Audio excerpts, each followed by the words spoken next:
唔得啊？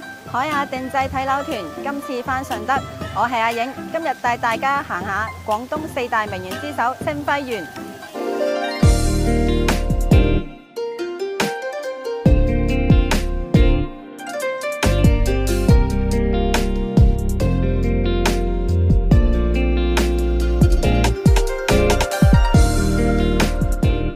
清暉園坐落於順德市中心，建於明代，佔地2.2萬平方米，係非常經典嘅嶺南建築。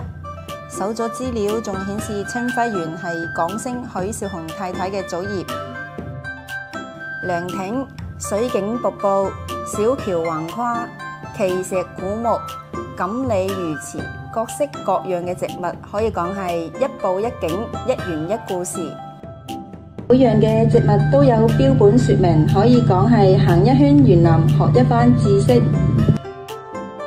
最中意呢啲彩色斑斕嘅四季滿洲窗，顧名思義，透過呢啲紅藍黃綠嘅套色玻璃，可以睇到窗外春夏秋冬四季嘅景色。南周邊都有一啲咖啡店、小食店可以選擇。另外，我哋仲準備咗逢簡水鄉嘅特色行程，行下風情街，打卡香港明星都嚟過嘅美食館，仲有本地伴手禮可以拎啊！行一行嶺南園林，試一試嶺南小食，係咪好悠閒舒服呢？我哋清暉園睇樓團而家報名緊啊！感興趣嘅朋友可以報名哦。